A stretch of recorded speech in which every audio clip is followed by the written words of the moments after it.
Number 3 है बेटा, देखिए, सिद्ध कीजिए कि 2√3 एक अपरिमेय संख्या है। देखिए बेटा, इस टाइप का एक क्वेश्चन 100% एग्जाम में आने वाला है आपके। तो सभी बच्चे क्वेश्चन को इसको एक दो बार लगा के देख लीजिएगा आप अपने आप से, तो क्योंकि ये क्वेश्चन 100% पेपर में आएगा, ठीक है। तो देखिए किस तरीके से आप सॉल्व करोगे, तो इसको आप मानोगे यहाँ पे, ठीक है। तो यहाँ पे हम लोग मान लेते हैं कि माना, ठीक है, माना 2√3 बेटा एक कैसी संख्या है, एक परिमेय संख्या है, ठीक है, एक परिमेय संख्या है, ठीक है। इसको हमने मान लिया बेटा, ये एक कैसी परिमेय संख्या है, एक परिमेय संख्या है, ठीक है। अब देखिए ये हो जाएगा 2√3। अब देखिए 2√3, तो ये हो जाएगा बेटा 2√3 बराबर हो जाएगा बेटा a/b। ये हो गया हमारा। अब देखिए 2√3 बराबर हो जाएगा a/b। अब देखिए बेटा, इसको हम लोग करेंगे, दोनों पक्षों का वर्ग करेंगे, तो यहाँ पे हम लिखते हैं बेटा, देखिए दोनों पक्षों का वर्ग करने पर, मैं आपको लॉन्ग मेथड बता रहा हूँ, ठीक है, छोटा भी मेथड है वो भी मैं बता सकता हूँ। देखिए ये हो जाएगा 4 × 3 हो जाएगा बेटा, और इसको हम लिख सकते हैं बेटा a² / b², लिख सकते हैं हम लोग। अब ये हो जाएगा 4×3 = 12 बराबर बेटा a² कितना हो जाएगा बेटा b²। तो इसको हम लोग लिखेंगे तो देखिए क्या आ जाएगा, ये हो जाएगा 12b² बराबर बेटा हो जाएगा a²। इसको हम डाल देंगे समीकरण नंबर 1। अब देखिए हम लोग क्या लिखेंगे, यहाँ पे हमको थोड़ी हिंदी लिखनी पड़ती है।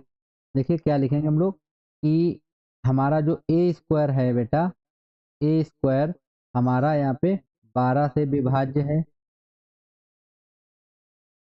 तो हमारा ए बी जो है वो 12 से क्या हो जाएगा बच्चों, विभाज्य हो जाएगा बेटा, ठीक है। ये आप लिखेंगे, फिर आप क्या करोगे, देखिए यहाँ पे आप a² बराबर आप रखोगे, a² बराबर आप कितना रखोगे बेटा, यहाँ पे आप रखोगे 12 c², ठीक है। हम यहाँ पे रखते हैं बेटा समीकरण 1 में, तो ये हो जाएगा बच्चों 12b² बराबर यहाँ पे रखते हैं तो हो जाएगा 12 × 12 c², ठीक है। तो देखिए 12 से 12 कैंसिल आउट हो जाएगा बेटा, तो यहाँ कितना बचेगा बच्चा, यहाँ बचेगा b² बराबर 12 c² बचेगा, ठीक है। कितना बचेगा यहाँ पे, c² बचेगा बेटा। अब देखिए ये हो जाएगा हमारा, अब देखिए यहाँ पे कि b² हमारा किससे विभाज्य है बेटा, 12 से विभाज्य है, तो b भी हमारा किससे विभाज्य होगा, 12 से विभाज्य होगा बेटा। अब आप एक चीज नोट कीजिए कि हमारा जो a और b बेटा हैं, ये हमारे दोनों कैसी थी, सहे अभाज्य संख्याएं थी बेटा, कैसी थी, सहे अभाज्य संख्याएं थी, ठीक है। अब देखिए सही अभाज्य थी बेटा। अब ए और बी दोनों हमारे बेटा किससे डिवाइड हो रही हैं, 12 से विभाज्य हो रही है बेटा, दोनों 12 से विभाज्य हो रही है ना। अब ये दोनों 12 से विभाज्य क्यों हो रही है, क्योंकि हम लोगों ने मान रखा था ये एक परिमेय संख्या है बेटा, ठीक है, हमने गलत मान रखा था। तो हम यहाँ पे लिखेंगे कि ए कामा बी के उभयनिष्ठ गुणनखंड, ठीक है बेटा, उभयनिष्ठ गुणनखंड हमारे पास एक ही है बेटा, क्या है, उभयनिष्ठ गुणनखंड 12 है बेटा।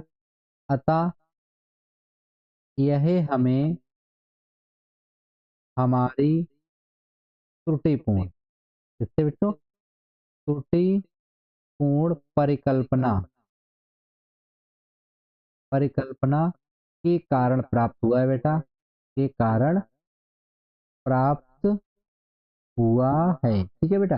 परिकल्पना के कारण हमें प्राप्त हुआ है, कांसीराम कॉलोनी में कोचिंग सेंटर है,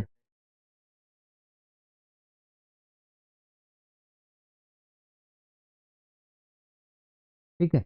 अब देखिए तो हम लोग बोल सकते हैं बेटा कि अतः जो हमारे पास क्या संख्या थी बेटा, 2√3, तो 2√3 एक हमारी कैसी संख्या हो जाएगी, एक अपरिमेय संख्या रहेगी बेटा, अपरिमेय संख्या रहेगी बेटा, ठीक है। तो ये हमारी एक कैसी संख्या रहेगी बेटा, एक अपरिमेय संख्या रहेगी हमारे पास, ठीक है। तो आगे बढ़ते हैं और नेक्स्ट क्वेश्चन देख लेते हैं हम लोग। इस टाइप का क्वेश्चन बेटा एक एग्जाम में आएगा, तो आप एक दो क्वेश्चन है मैं बता दे रहा हूँ, जैसे आप एक √3 वाला लगा लीजिए, एक √5 होता है बेटा, एक √2 होता है, और 1/7। ये अगर आप 4 क्वेश्चन लगा लेंगे तो एग्जाम में आपके जो अभी 2025 का एग्जाम होगा उसमें पेपर में आ जाएगा बेटा। ठीक है, यही क्वेश्चन हमारे थोड़े रिपीटेड क्वेश्चन है, तो इनको आप देख लीजिए बेटा। ठीक है, आगे बढ़ते हैं बेटा, नेक्स्ट क्वेश्चन देखते हैं।